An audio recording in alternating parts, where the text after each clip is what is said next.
Christian Morel de Sarcus, bonjour. Vous êtes écrivain, poète, auteur de théâtre. Parmi les romans les plus connus, ici-bas, Le masculin l'emporte, L'autre joue. Au théâtre, récemment, Parloir ou Jonas. Et vous n'écrivez pas pour le cinéma? L'autre joue doit être adapté au cinéma très prochainement.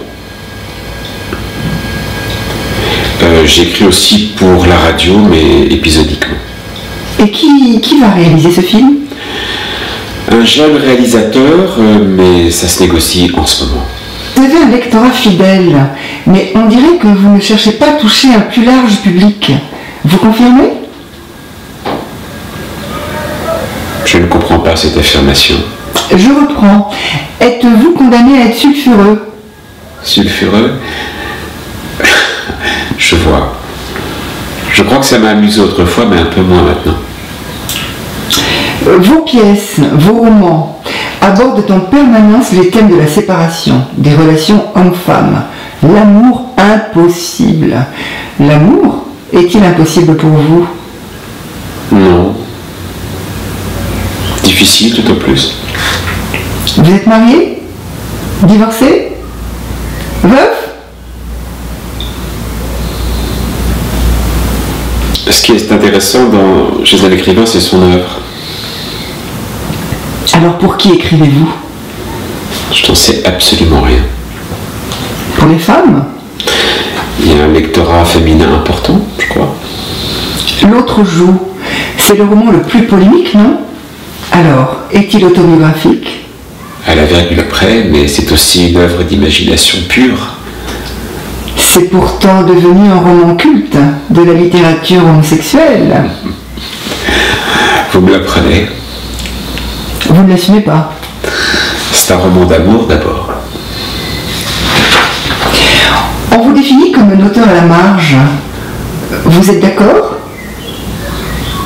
Je ne crois pas.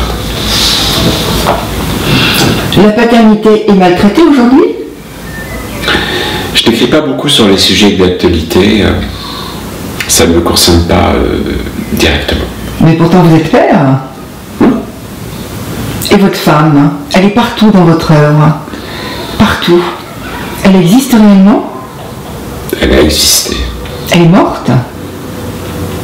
Elle est morte. Pour moi, oui. Et vos enfants? Mes enfants, ils existent. Ils vivent. Il y en a combien? 4. Et le féminisme? Alors je trouve ça intéressant, mais les lesbiennes me paraissent les seules authentiques. Pour les autres, on a l'impression qu'il faut dénoncer le colonialisme et en même temps partager la couche du colon. Je crois qu'à la fin ça devient intenable, non? Revenons à la littérature, si vous le voulez bien. Qu'est-ce qui vous touche dans la littérature contemporaine? Alors je ne lis pas beaucoup de traductions, mais j'aime bien Houellebecq. La jeunesse vous lit?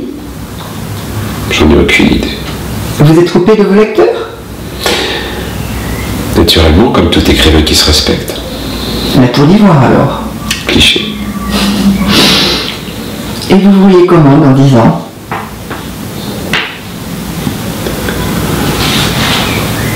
Mort ou gâteux. La sérénité, c'est être gâteux? Je ne crois pas beaucoup à la sérénité, la marche sur corde en tâchant d'éviter les oiseaux, ça ne me touche pas beaucoup. Autre bruit, votre dernière pièce était interdite. Maille à partir. Intox, pub ou réalité? Les 3. Vous ne répondez pas. Les affiches étaient collées partout dans Paris. Et pas de pièces? Alors il y a eu quelques aléas, indépendants de ma volonté, mais la pièce sera reprise ultérieurement. Et c'est une comédie? C'est une sorte d'hommage au théâtre du Grand Guignol, basé sur des faits d'actualité, enfin d'une certaine actualité. En rapport direct avec l'affaire sensible du pullover rouge? Exactement, mais traité de manière humoristique. donc toujours le sulfureux. Revenons à vous. Vous êtes donc divorcé. Divorcé-tu? C'est le titre d'une de vos pièces. Alors un catholique, et je suis un écrivain catholique, ne divorce jamais. Mais pourtant, vous ne parlez que de ça. Donc de moins en moins, à vrai dire. Qu'est-ce qui restera de vous? Des ossements, et puis des textes, et aussi peut-être un peu